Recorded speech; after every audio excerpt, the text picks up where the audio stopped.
Hey everybody, Peter Parks here from DNAWealthBlueprint.com. On behalf of Andrew Fox, welcome to this module. What we're going to be going over today is the secrets to optimizing and scaling your particular campaigns.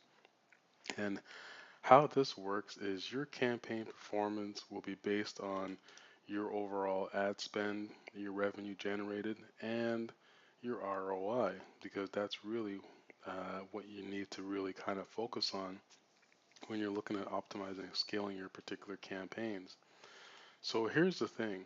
If your campaign isn't getting any traffic, you're going to need to look at how many ads you have in that campaign. You need to look at whatever your maximum CPC or CPM is and your suggested bids. And you also need to look at your targeting. Do you have the reach necessary to reach your ideal target market?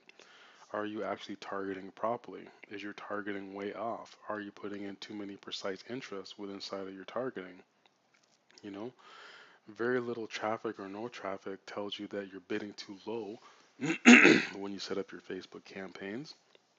So if you want Facebook to send you some traffic, you're going to need to up your bid just to get some traction, just to get some clicks coming in. And then from there, you're going to have to look at refining and maybe scaling back your bid if you're getting enough decent traffic. Also, one of the biggest things I find is if you wrote more than 3 ads in a particular campaign and you see one ad is getting traffic and the other 2 ads are stalled, what that basically is telling you is that um, your overall bid for that campaign may not be enough, because what Facebook basically did is whatever ad popped, whatever ad got traction, that's the ad that Facebook is going to lock onto like a pit bull, and that's the one that they're going to serve. So basically, your other 2 ads, or 3 ads, or 4 ads are going to sit there, and they're not going to get any impressions, or they're not going to get any clicks. They're just not going to get served. So you'll never know if you're trying to split test whether or not those ads that are paused, or sorry, not paused, but those ads that are stale actually work or not, because you simply don't have enough ad budget. Even if you increase your ad budget, you're still going to be in the same situation, because Facebook wants to make their ROI back. They want to make their money back. So it's in their best interest to serve the ads that are getting that are making the money, so they can make their money. So you've got to be very careful about that.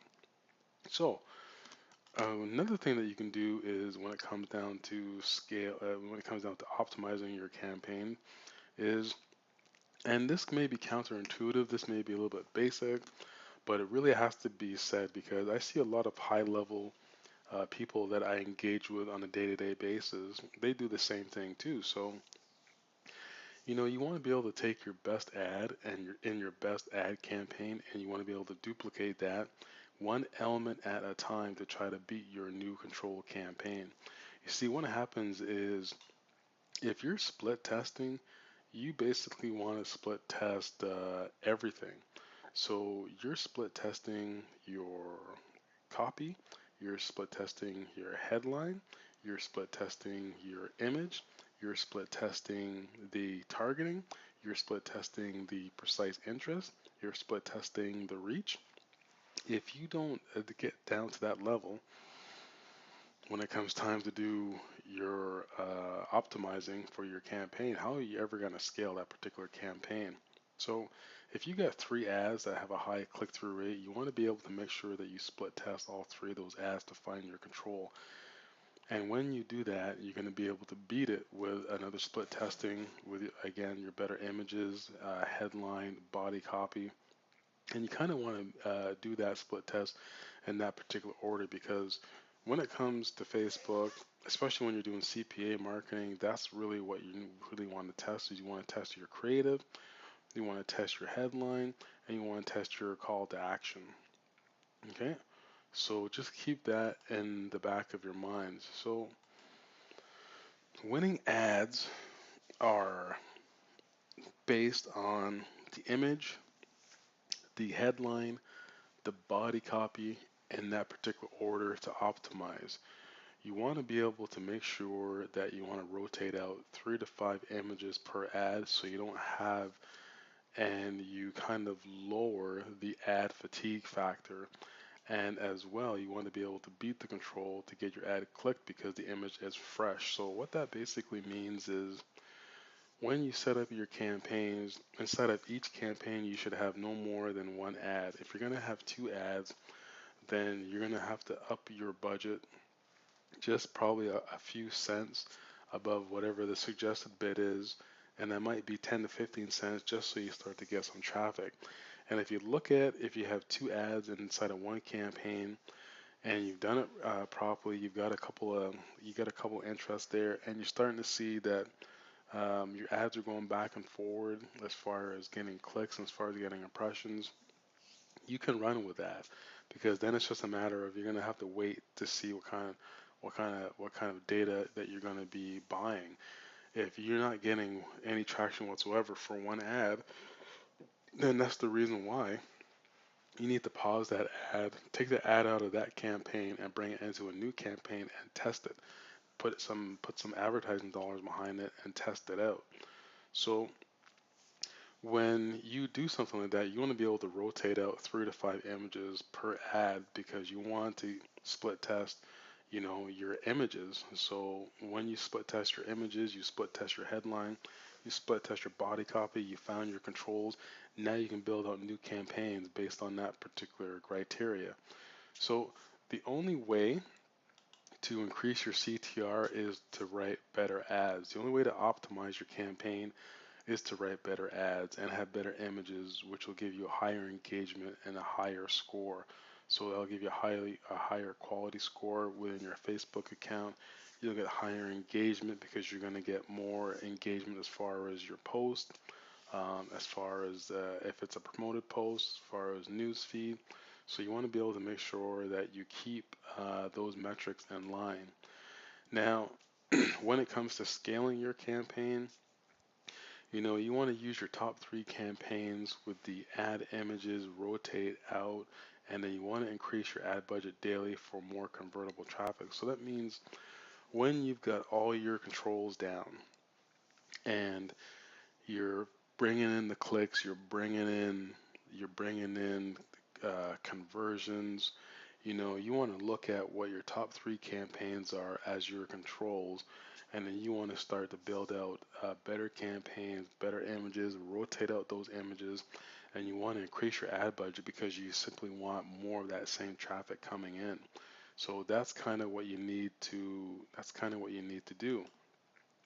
You also want to continue to build more profitable campaigns around tighter targeting and best images. So what happens is you'll pretty much scale your campaign to the point where you'll need to request a higher ad account to spend more money, and you'll get it because what's happening is the more money that you spend and it's profitable for you and you've got better metrics, the more money Facebook's going to make off of your ad spend. So it's going to get to a point in time where they will contact you and they'll say, listen, we're going to increase your budget. Or they'll simply send you an email saying, listen, you've been a valued advertiser. We'd like to increase your budget to X amount. Good luck and keep running Facebook ads. So that's kind of what you want to do. This is like a 300-mile high view of looking at the secrets to optimizing and scaling your campaigns and what you kind of need to look out for. So ultimately, when you do something like this, what's going to happen is you're going to start to get campaigns like this. Now, these are campaigns that I built out, that I've scaled out, that collectively they're earning over $14,500 a day from CPA offers. And each campaign that I built out is set up for scaling. And it focuses on different aspects to get to my goal for making almost tens of thousands of dollars a day on the CPA offers. And once again, this is in some highly competitive niche markets. What I wanted to do is I wanted to show you how the progression is and what you can accomplish when you scale 78,000 clicks and beyond with just one particular controlled campaign, that because that is nothing to sneeze at. If you're getting that particular campaign, if you look at my particular campaign at the very top there, you're going to see that I'm getting my clicks for less than a penny. And these clicks for less than a penny on this campaign here, I'm earning over $3,500 a day. And I've been doing that for weeks. So that's just with one particular controlled campaign. After I've tested everything, I've tested all my elements, I've tested the campaigns, I'm split tested the campaigns themselves, and I found my winners. I found my control. Now it's a matter of rotating out my images, rotating out my headline because the traffic is coming in hard and fast. I'm continuing to scale, and the money's being deposited on a day-to-day basis. So I just wanted to show you really what is the power of optimizing and scaling your campaign to where you can get to.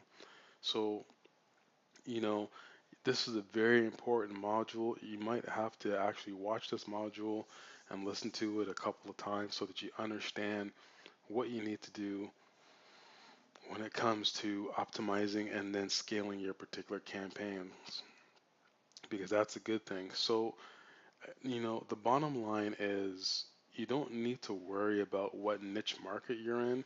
You don't need to worry about the niche offer that you're running on Facebook. What matters is how are you going to be able to take action when it comes to setting up your campaigns, your testing, your refining, your optimizing, and then your scaling. Because at the end of the day, like I said, Facebook really doesn't care what you promote. What they care about is how you promote it on their platform.